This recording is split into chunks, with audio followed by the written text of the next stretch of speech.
Bom dia, na paz do Senhor Jesus Cristo, como vocês estão? Eu estou bem melhor, graças a Deus, né?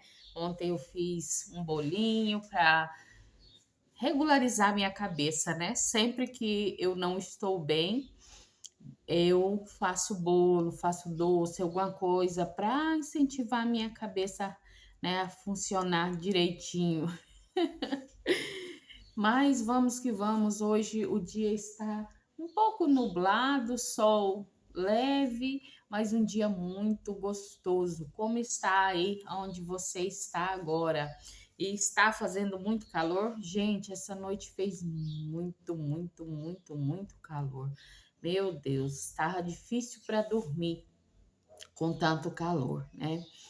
Então, vamos que vamos, sem demora, para a nossa palavra de hoje, que é muito importante.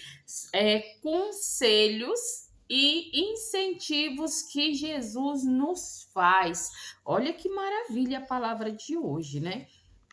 Então, o título está em Mateus 23:10, que vai dizer: Vocês não devem também ser chamados de líderes, porque vocês têm um líder, o Messias, Cristo.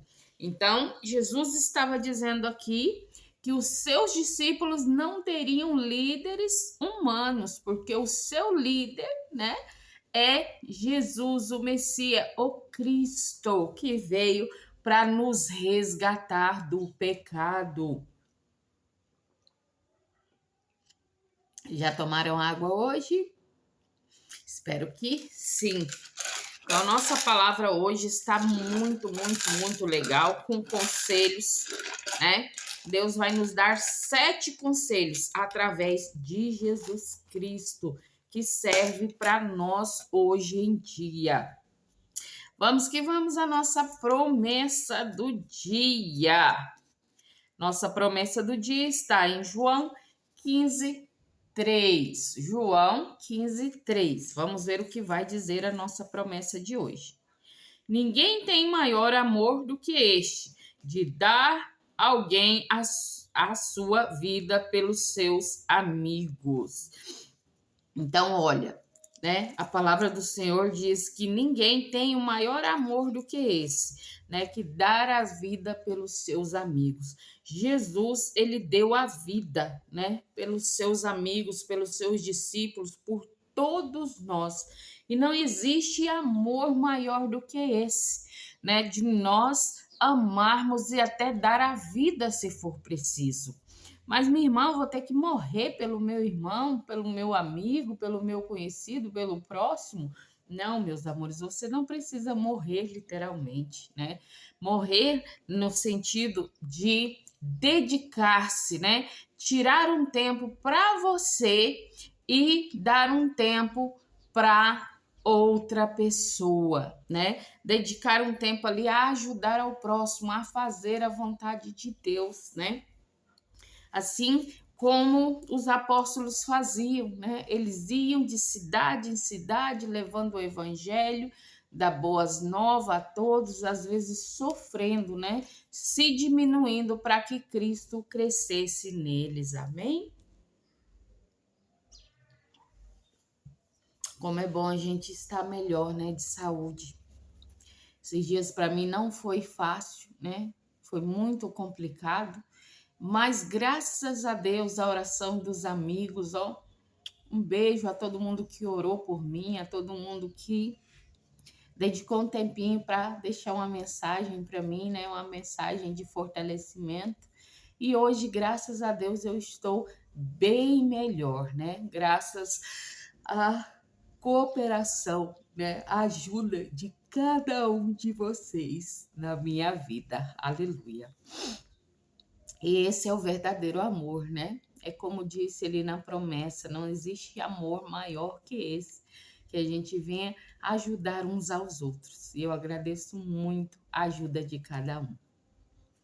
Então vamos ler novamente o nosso título base da nossa palavra de hoje, Mateus 23:10, que vai nos dizer o seguinte: Vocês não devem também ser chamados de líderes, porque vocês têm um líder, o Messias, o Cristo. Nós temos um líder.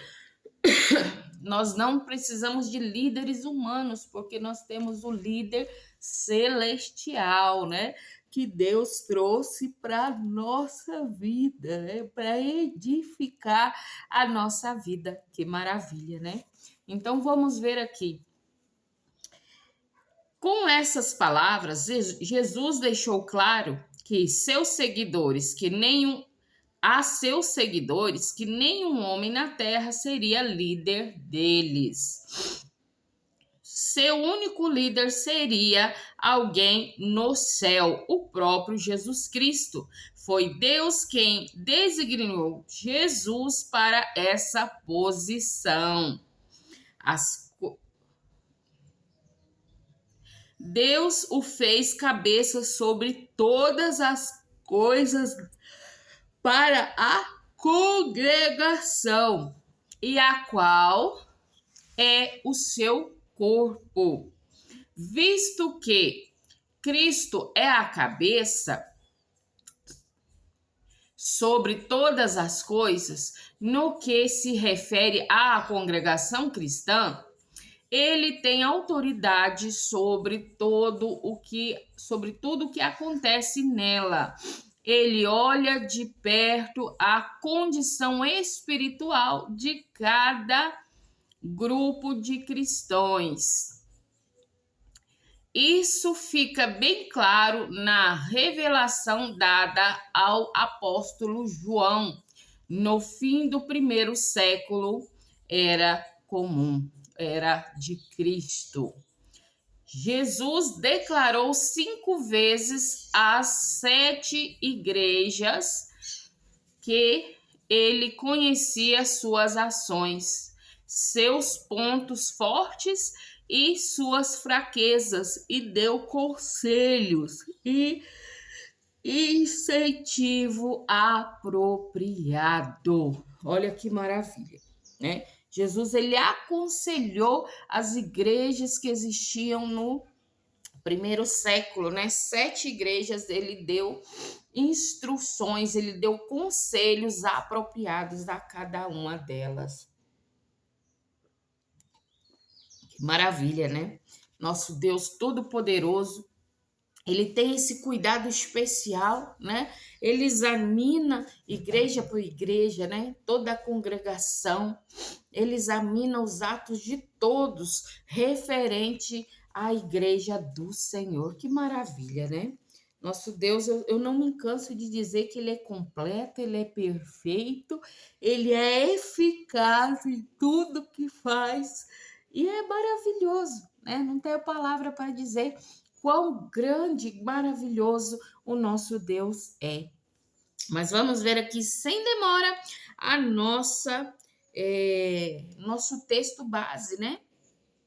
E vai dizer assim: nem vos chameis mestre, porque um só é o vosso mestre, que é o Cristo. Então, somente Jesus Cristo é o mestre, tanto dos apóstolos como todos os seguidores dele, incluindo eu e você, né? Nós só temos um líder, que é Jesus, né? E o anjo da igreja, que é o nosso pastor, ele é guiado, né, pelo líder Jesus, né? Então não é nosso pastor que nos guia, é Jesus através do pastor. Jesus, ele usa nossos líderes da terra para transmitir-nos as mensagens que ele quer, que ele deseja, né? São um canal de bênçãos entre Jesus e nós, né?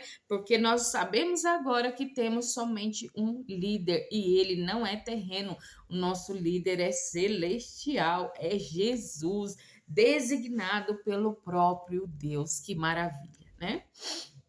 Nós vamos ver aqui também Efésios 1, 20 ao 23, que vai nos dizer o seguinte: que manifestou em Cristo, ressuscitando dentre os mortos e pondo à sua direita nos céus, acima de todo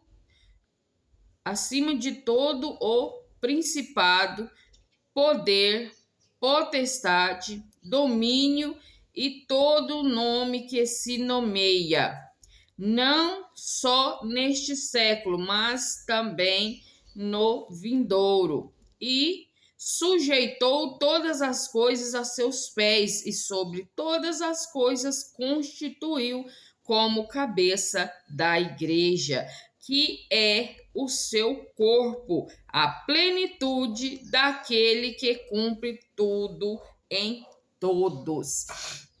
Então aqui vai nos dizer que Deus, ele ressuscitou Jesus, né? Todos sabem, por isso nós comemoramos a Páscoa, né? A Páscoa não significa ovo de chocolate, não. Podemos comer ovo de chocolate na Páscoa? Sim, podemos, não tem problema nenhum você comer chocolate, né? Chocolate é gostoso, né? Troca de presente é legal, mas você tem que ter em mente que a Páscoa é a morte e a ressurreição de Cristo para nós hoje, né? No passado, quando Deus libertou o seu povo, né, da escravidão do Egito, ele disse para que eles comemorassem a Páscoa, para que eles comessem a Páscoa, né? Então era ali morto um cordeiro, né, com suas especificações, e passado o sangue ali nos umbrais das portas, assado aquele cordeiro, né, preparado pães, ervas amargas e todo um processo, né, de rito que era feito, que foi feito, né, para quê? Para libertação do povo, né? Para simbolizar a libertação do povo e a libertação de nós todos que viria posteriormente, né? Como aconteceu quando Jesus veio, né? Jesus, ele morreu na sexta-feira e foi ressuscitado no domingo, né? 3 dias após, né? Então essa foi a Páscoa do Senhor, né? Que nós temos que entender que Jesus Cristo é a nossa Páscoa. Jesus Cristo, ao morrer ali como Cordeiro Santo, né? Nos livrou, rasgou o véu que nos limitava a chegar a Deus, né? E hoje nós temos essa oportunidade de orar, de buscar a presença de Deus em nome de Jesus Cristo, que ele leva as nossas orações, clamores, petições, né? Louvores, ele leva até Deus, que fica muito, muito, muito satisfeito, né? Com todas as coisas que nós fazemos aqui em adoração a ele. Amém? Vamos ver aqui agora, né? Porque a nossa palavra diz que Deus deu 5 vezes, né? Falou 5 vezes às congregações, né? Falou a respeito de que as conhecia, né? Conhecia as ações delas e os seus fortes e os suas fraquezas, né? Sua força e sua fraqueza. Então vamos conferir isso e vamos ver que isso serve para nós hoje, né? Como igreja de Cristo, a palavra de Deus, ela se renova todos os dias e talvez nós precisamos relembrar, né, ordens que o Senhor nos dá.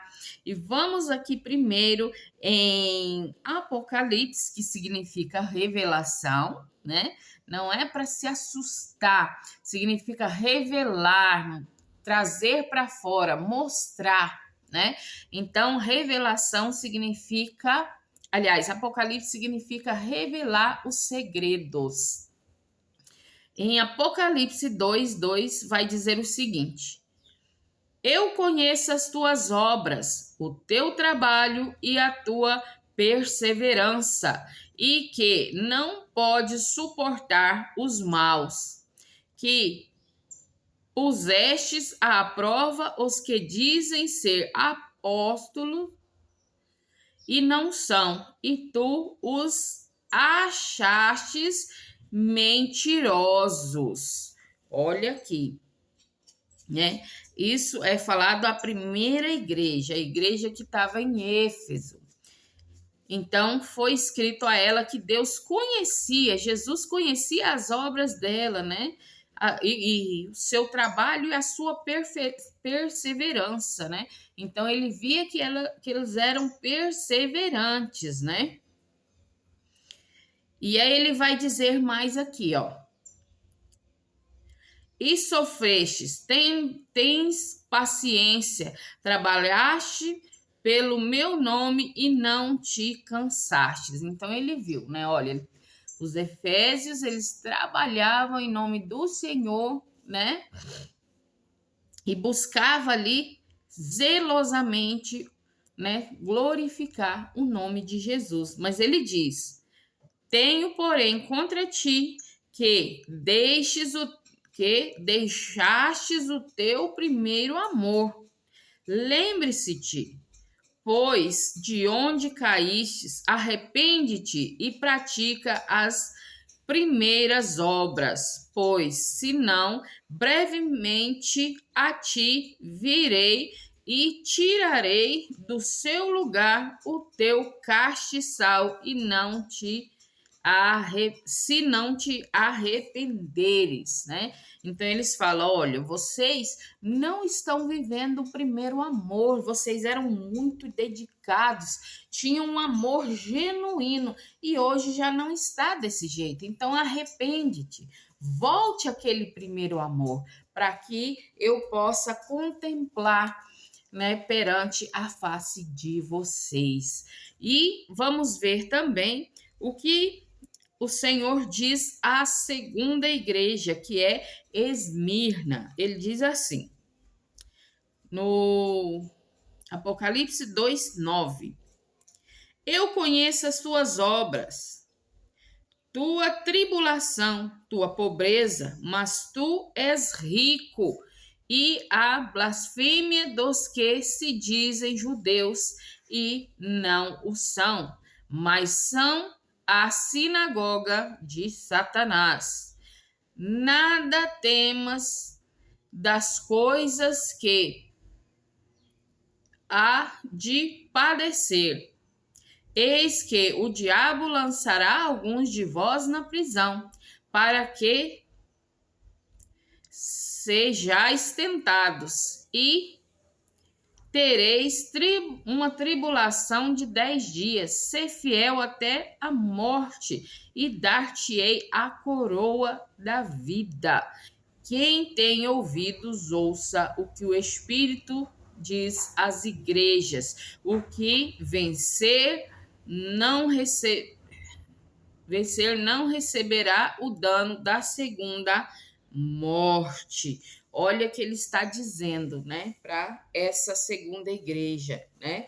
Eu conheço as tuas obras, vocês que se dizem pobres, né? Na sua pobreza, mas são ricos, né? Eles são ricos espiritualmente. Nós devemos ser ricos espiritualmente, né? Ricos da palavra de Deus, ricos da bondade, do amor, né? Ricos em obras boas, né? Para que nós venhamos alcançar essa promessa que diz: o que vencer não receberá o dano da segunda morte. Olha que maravilha, né? E vemos aqui também uma mensagem para a igreja que estava em Pérgamo e diz assim: conheça as tuas obras e onde habitas, que é onde está o trono de Satanás, mas retens o meu nome e não negastes a minha fé. Ainda nos dias de Antipas, minha fiel testemunha, o qual foi morto entre vós, onde Satanás habita. Então ele diz: olha, eu conheço as suas obras. Novamente ele está dizendo, né? Eu conheço as suas obras, né? Sei que você mora aí onde vive o trono de Satanás. Ou seja, eu sei que vocês vivem num lugar de muita tribulação. Essas palavras nos servem hoje para quê? Se nós, né, como na primeira igreja, perdemos o primeiro amor, que nós venhamos voltar a ter esse primeiro amor, né? E na segunda, né? É, fala aqui sobre tribulação, que eles vivem em tribulação, né? São pobres porque são atribulados, mas são ricos espiritualmente. Nós, mesmo sendo atribulados, precisamos ser ricos, né? No sentido espiritual. E a terceira igreja está dizendo aqui, né? Que ela vive dentro de mais tribulação, né? Eu fico vendo a cidade grande, né? Tão atribuladas, mortes, tristeza, tantas coisas ruins acontecendo, né? Então a gente fica assim, por pensar, meu Deus, né? Como é complicado a pessoa adorar a Deus numa situação dessa. Mas aquele que se dispõe a fazer, né? Quanto mais difícil for adorar ao Senhor e a pessoa seguir firme, mais Deus a recompensará, a recompensa virá e virá em grande glórias, juntamente com Cristo, quando ele voltar para nos buscar. Nós vemos aqui também a igreja que está em Tiatira. Ele diz o seguinte: eu conheço as tuas obras e o teu amor e o teu serviço e a tua fé e a tua paciência, e que as tuas últimas obras são mais do que as primeiras. Então ele está elogiando, diferente da outra igreja, né, que diminuíram o seu primeiro amor. Nesta igreja eles aumentaram a fé e aumentaram o amor a Deus. Mas Deus diz assim: mas tenho contra ti que toleras Jezabel, mulher que se diz profetiza, ensinar e enganar os seus servos para que se prostituem e comam dos seus sacrifícios de idolatria. E dei-lhes tempo para que se arrependa da sua fornicação, mas não se arrependeram. Eis que a porei numa cama, e sobre os que adulteraram com ela virá grande tribulação, se não se arrependerem das suas obras. Então, olha o que Jesus está dizendo, né? Eu conheço as suas obras, sei que vocês têm melhorado, né? Mas vocês precisam arrepender-se de aturar essa mulher chamada Jezabel. Aqui está significando, né, a prostituição, a promiscuidade, né? O falar e não fazer, né? A igreja, ela fala que está seguindo as ordens de Cristo, os mandamentos, as leis, mas no seu íntimo está fazendo coisas erradas, né? Então estão fornicando e vão sofrer tribulações juntamente com esse sistema, né? Que é contrário à vontade de Deus. Amém? E vamos ver aqui também a igreja de Sardes. Ele diz assim: e o anjo da igreja que está em Sardes escreve isso. Diz o que tem os 7 Espíritos de Deus e as 7 estrelas. Conheço as tuas obras, que tens nome de que vives, mas está morto. Olha que grave. Sê vigilante e confirma os restantes que estavam para morrer, porque não achei as tuas obras perfeitas diante de Deus. Lembra-te, pois, do que tens recebido e ouvido, guarda-o e arrepende-te. Se não vigiares, virei sobre ti como um ladrão, e não saberás a que hora sobre ti virei. Então ele diz, olha, se arrependam, né? Porque vocês estão praticamente mortos espirituais. Gente, a morte espiritual é muito triste, né? E aqui fala que Deus virá, né? Jesus virá como um ladrão, um dia que nós não esperamos. Por isso temos que estar adaptados, buscando a presença do Senhor sempre, para que quando ele venha, nós não venhamos estar frios, não venhamos estar mortos na presença do Senhor. E vai nos dizer aqui também, né, a mensagem para a igreja de Filadélfia, que vai falar o seguinte: ao anjo da igreja que está em Filadélfia, escreve: isso diz o que é santo, o que é verdadeiro, o que tem a chave de Davi, o que abre e ninguém fecha, e fecha e ninguém abre. Então, a porta que Jesus abre, ninguém fecha, e a porta que ele fecha, ninguém abre. Então, abriu-se para nós a porta da glória, a porta de podermos alcançar a Deus, né? E fechou-se a porta do pecado que nós praticávamos antes de conhecer ao nosso Deus. Olha que maravilha, que Deus especial, né? Que cuida com carinho. Eu vejo Deus em uma imagem assim como ele se estivesse acariciando, né? Os cabelos de nossa cabeça, né? Ele sempre nos cuidando com carinho. A dedicação, uma voz mansa, uma voz branda, né? Mas que quando é preciso fala como um trovão. Esse é o Deus que eu sirvo, um Deus maravilhoso que me apoia, que me carrega aqui, ó, dentro da destra da mão dele. E ele me carrega e carrega você também. E a esta igreja o Senhor diz: eu sei as tuas obras. Eis que diante de ti pus uma porta aberta e ninguém a pode fechar. Tendo pouca força,